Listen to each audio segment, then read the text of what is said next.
Praise the lord friends, I hope you all fine.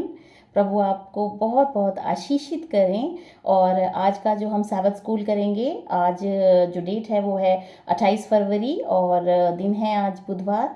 तो आज हम इसका जो है पाठ हम जो है करेंगे। आई होप आपने पढ़ा होगा और हम जब इसे डिस्कस करेंगे तो प्रभु हमें अपने ज्ञान से भरें, हमारे विश्वास को बढ़ाएं। और मेरी यही प्रार्थना है कि आप सभी प्रभु यीशु मसीह पे बहुत बहुत विश्वास करें और वो आपको जो है बहुत आशीषें देंगे।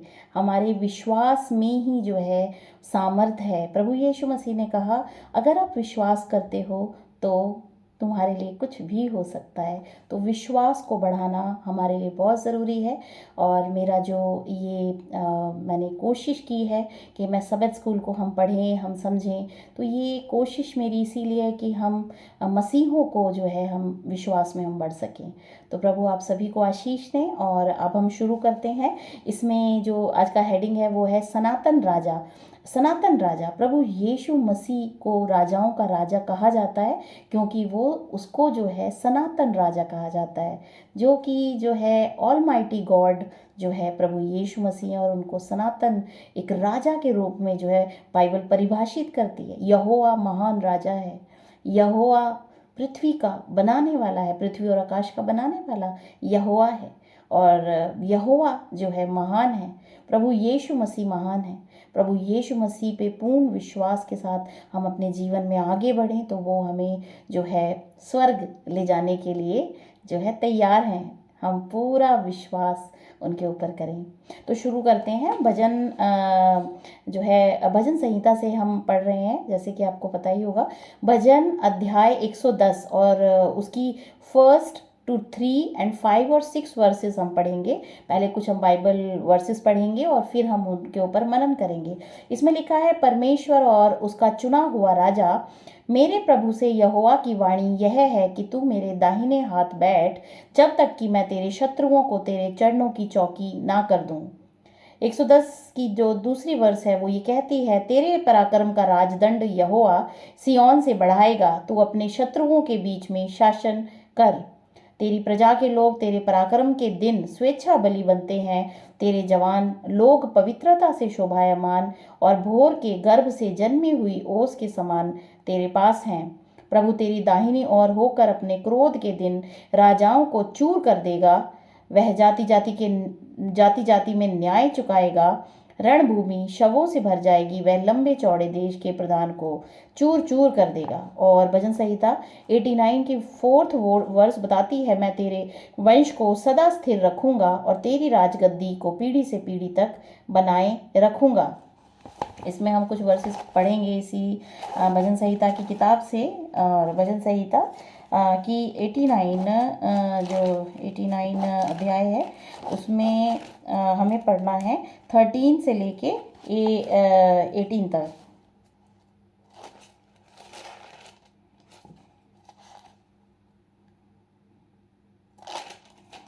13 से लेके 18 तक ये बताती है, ये पद हमें बताते हैं, तेरी भुजा बलवंत है, तेरा हाथ शक्तिमान और तेरा दाहिना हाथ प्रबल है। तेरे सिंहासन का मूल धर्म और न्याय है। करुणा और सच्चाई तेरे आगे आगे चलती है।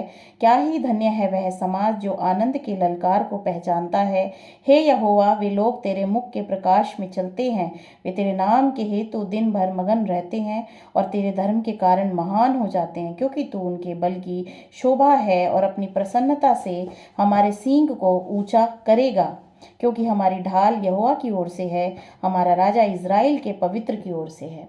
प्रभु यीशु मसीह हमारे जो हैं सनातन राजा हैं। इस समस्त ब्रह्मांड में जो ये पृथ्वी हमारा प्लैनेट है, और पृथ्वी और स्वर्ग सभी का जो अधिकार है प्रभु यीशु मसीह को दिया गया है।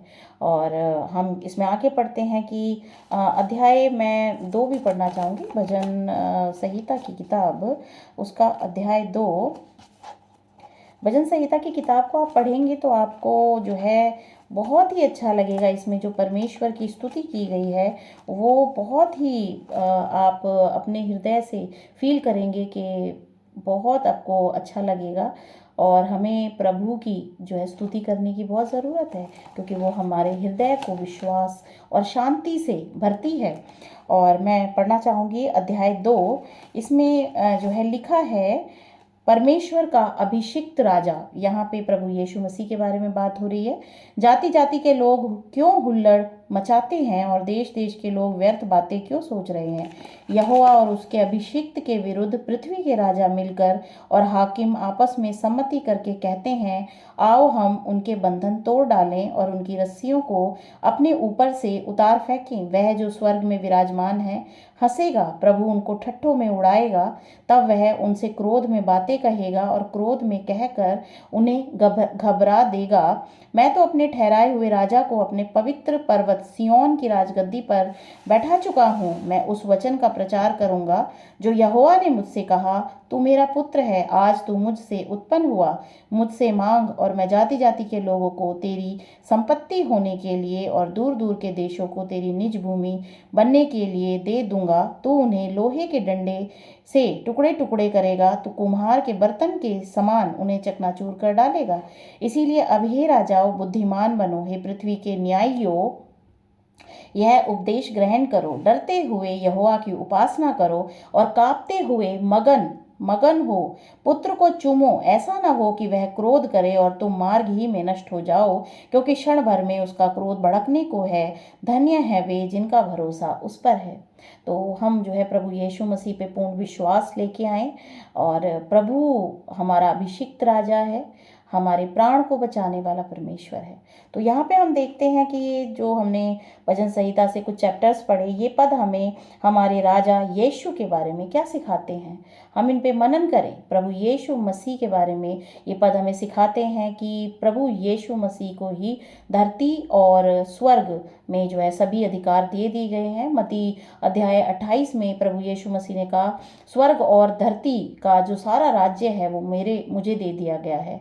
इसीलिए तुम संपूर्ण, मैं पढ़ना चाहूँगी इस वर्सेस को, मत्ती की किताब जो कि नए नियम में है। आप जब परमेश्वर के वचन को पढ़ते हैं तो आप परमेश्वर आपको बहुत ही सामर्थी बनाते हैं और सत्य को आप जानते हैं, क्योंकि प्रभु यीशु मसीह ने कहा सत्य ही तुम्हें स्वतंत्र कर सकता है। तो हम सत्य को जानें। यहाँ पे हम पढ़ेंगे मत्ती अध्याय 28 और उसका 18वां वर्ष बताती है, यीशु ने उनके पास आकर कहा, स्वर्ग और पृथ्वी का सारा अधिकार मुझे दिया गया है। इसीलिए तुम जाओ, सब जातियों के लोगों को चेला बनाओ और उन्हें पिता और पुत्र और पवित्र आत्मा के नाम से बपतिस्मा दो और उन्हें सब बातें जो मैंने तुम्हें आज्ञा दी है मानना सिखाओ। और देखो, मैं जगत के अंत तक सदा तुम्हारे संग हूँ। जो न्याय का दिन होगा उस दिन प्रभु यीशु मसीह हमारे साथ खड़े होंगे। तो हम पूर्ण विश्वास करें प्रभु यीशु मसीह पे, उनकी आज्ञाओं को जो है, यहाँ पे लिखा है कि जो मैंने तुम्हें आज्ञा दी है उन्हें मानना सिखाओ। तो हम परमेश्वर की सारी आज्ञाओं को माने और जो है हम अपने परमेश्वर के वचन में बढ़ते चले जाएं, और प्रभु हम सभी को आशीष देते हैं ये, अगर हम परमेश्वर के वचन में हम जो है चलते हैं। आगे हम पढ़ते हैं, भजन संहिता की पुस्तक परमेश्वर को हमारे उद्धारकर्ता प्रभु यीशु मसीह के पिता के रूप में बताती है। यह चित्र हमें इज़राइल में उस विशेष उत्सव को याद करने में मदद करता है जब एक व्यक्ति को राजा बनाया गया था।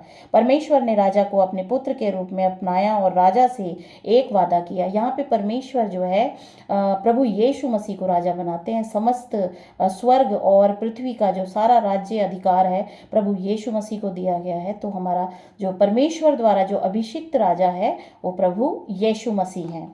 आगे हम पढ़ते हैं भजन अध्याय 2 उसकी 7वीं वर्ष बताती है, मैं उस वचन का प्रचार करूंगा जो यहोवा ने मुझसे कहा, तू मेरा पुत्र है, आज तू मुझसे उत्पन्न हुआ। यह वचन हमें यह बताता है कि यीशु अपने लोगों का महायाजक या आध्यात्मिक नेता होगा। इब्रानियों अध्याय 5 और उसकी 5वीं वर्ष हमें बताती है, इब्रानियों अध्याय 5 उसकी 5वीं वर्ष बताती है, वैसे ही मसीह ने भी महायाजक बनने की बढ़ाई अपने आप से नहीं ली, पर उसको उसी ने दी जिसने उससे कहा था, तू मेरा पुत्र है, आज मैं ही ने तुझे उत्पन्न किया है। हम देखते हैं कि परमेश्वर जो पिता परमेश्वर हैं, आदि से जो परमेश्वर हैं, उन्होंने ही जो है पुत्र को जो है महायाजक जो है बनने की जो है वो अनुमति दी है। प्रभु यीशु मसीह का अभिषेक किया है। और यहाँ वचन बताता है, तू मेरा पुत्र है, आज मैं ही ने तुझे उत्पन्न किया है। तो हम सभी जानते हैं वचन देहधारी हुआ। आदि में वचन था, वचन परमेश्वर था और वचन ही परमेश्वर के साथ था। और यूहन्ना अध्याय 1:14 बताती है कि वचन देहधारी हुआ। हम देखते हैं प्रभु यीशु मसीह कुंवारी मरियम के गर्भ से पैदा हुए और वो पवित्र आत्मा के द्वारा इन्होंने इस संसार में एक जो है एक बच्चे का निर्माण हुआ और वो जो है हमारा अभिषिक्त राजा इस पृथ्वी पर जो है वो बनाया गया है, उसको अभिषेक किया गया है। तो हम उस पर विश्वास करें। आगे भजन संहिता की किताब उसका 89 चैप्टर उसकी 26 वर्ष बताती है, वह मुझे पुकार के कहेगा, तू मेरा पिता है, मेरा परमेश्वर और मेरे उद्धार की चट्टान है। और 27 वर्ष बोलती है, फिर मैं उसको अपना पहलौठा और पृथ्वी के राजाओं पर प्रधान ठहराऊंगा। और 28 वर्ष बताती है, मैं अपनी करुणा उस पर सदा बनाए रखूंगा और मेरी वाचा उसके लिए अटल रहेगी। परमेश्वर की वाचा यीशु मसीह के लिए अटल है। उन्होंने प्रभु यीशु मसीह को जो है अभिषेक किया है। और जिस समय प्रभु यीशु मसीह का 32वां जो है हुआ, उस समय आकाशवाणी हुई और आकाश खुल गया और आकाशवाणी हुई और कहा कि ये मेरा प्रिय पुत्र है, इसकी सुनो। तो मनुष्य जाति को प्रभु यीशु मसीह की सुननी चाहिए, क्योंकि ये परमेश्वर के द्वारा जो है ये वचन बताया गया है। भजन संहिता की किताब 2 अध्याय और उसकी 7 हमें बताती है, 7वीं वर्ष हमें बताती है कि उद्धारकर्ता मृतकों में से जी उठेगा और अपने लोगों के साथ एक नया और चिरस्थायी वादा करेगा। प्रेरितों की किताब उसकी 13वां चैप्टर उसका 33 से 39 बताता है कि परमेश्वर ने यीशु को जिलाकर वही प्रतिज्ञा हमारी संतान के लिए पूरी की, जैसा दूसरे भजन में भी लिखा है, तू मेरा पुत्र है, आज मैं ही ने तुझे जन्माया है। इब्रानियों अध्याय 1 की 5वीं वर्ष बताती है, परमेश्वर और पुत्र की श्रेष्ठता के बारे में बात हो रही है यहाँ पे, क्योंकि स्वर्गदूतों में से उसने कब किसी से कहा, तू मेरा प्रिय पुत्र है, आज तू मुझसे उत्पन्न हुआ, और फिर यह मैं उसका पिता होऊंगा और वह मेरा पुत्र होगा। इस तरह से हम देखते हैं यीशु अपने लोगों का महायाजक और आध्यात्मिक नेता होगा। परमेश्वर ने उसी पर छाप लगाई है।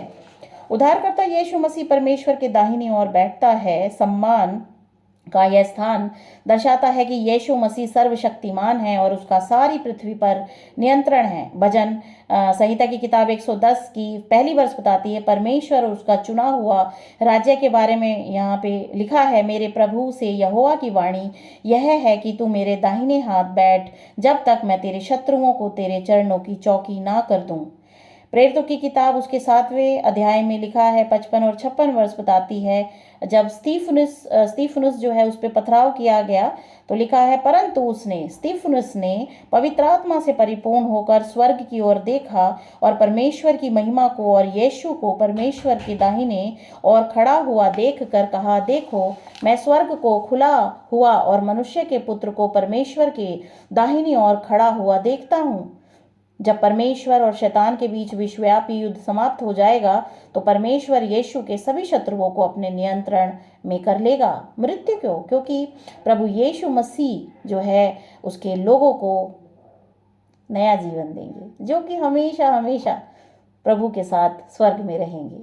तो ये जो है जो उसका जो कहा जाता है, जो शत्रु है, मानव जाति का जो शत्रु है, परमेश्वर का भी जो बैरी है, वो क्या है? मृत्यु। मनुष्य का जो शत्रु है वो मृत्यु है।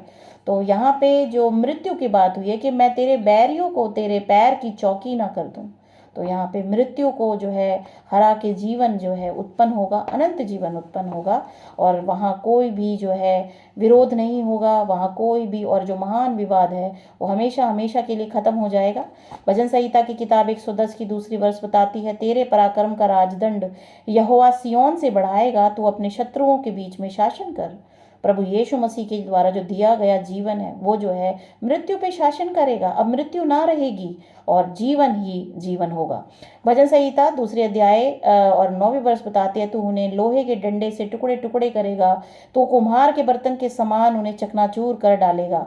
ऐसा होने से पहले दुष्ट राजाओं को अपने पापों को स्वीकार करने और उद्धारकर्ता की उपासना करने का मौका दिया जाता है। समस्त मानव जाति के पास मौका है कि वो प्रभु यीशु मसीह पर जो है विश्वास करे और अपने पापों से सच्चा पश्चाताप करके जो है अपने जो है प्रभु यीशु मसीह के लहू से वो शुद्ध हो और वो अनंत जीवन का वारिस बन सके। भजन संहिता अध्याय 2 की 10 जो है वर्ष बताती है, इसीलिए अब हे राजाओं बुद्धिमान बनो, हे पृथ्वी के न्यायियों यह उपदेश ग्रहण करो, डरते हुए यहोवा की उपासना करो और कांपते हुए मगन हो। पुत्र को चूमो, प्रभु यीशु मसीह को चूमो, प्रभु यीशु मसीह का सम्मान करो। वचन बताता है प्रभु को चूमो, पुत्र को चूमो। परमेश्वर का जो पुत्र है प्रभु यीशु मसीह है उसको चूमो। ऐसा न हो कि वह क्रोध करे और तुम मार्ग ही में नष्ट हो जाओ, क्योंकि क्षण भर में उसका क्रोध भड़कने को है। धन्य है वे जिनका भरोसा उस पर है।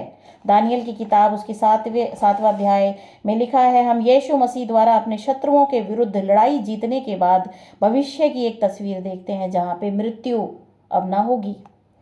उस समय यीशु का राज्य पृथ्वी पर स्थापित हो गया है। दानियल हमें बताता है कि यीशु का राज्य एक शाश्वत राज्य है, अनंत राज्य है।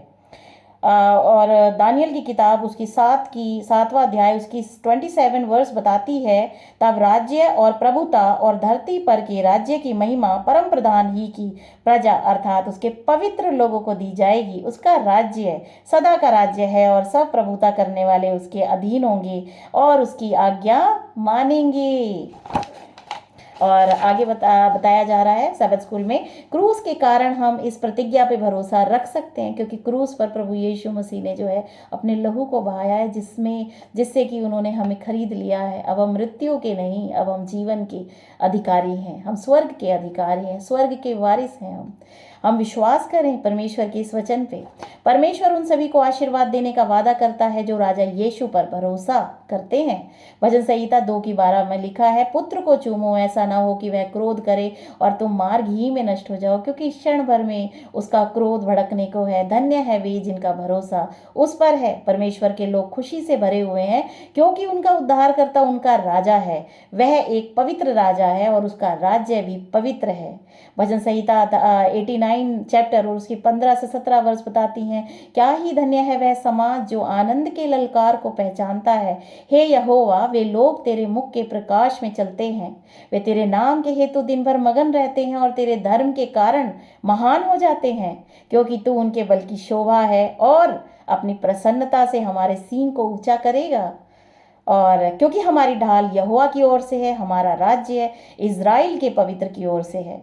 तो हम जानते हैं कि अंत में अच्छाई की जीत होगी, बुराई हारेगी। परमेश्वर निष्पक्ष है, परमेश्वर निष्पक्षता के साथ सबका न्याय करता है। वह दुख और पीड़ा को हमेशा के लिए खत्म कर देगा। बाइबल का यह सत्य हमें कैसा महसूस कराना चाहिए जब बुराई अक्सर ऐसी दिखती है मानो वह अच्छाई के विरुद्ध लड़ाई जीत रही हो, लेकिन सत्य यही है कि अंत में अच्छाई की जीत होगी और बुराई हार जाएगी।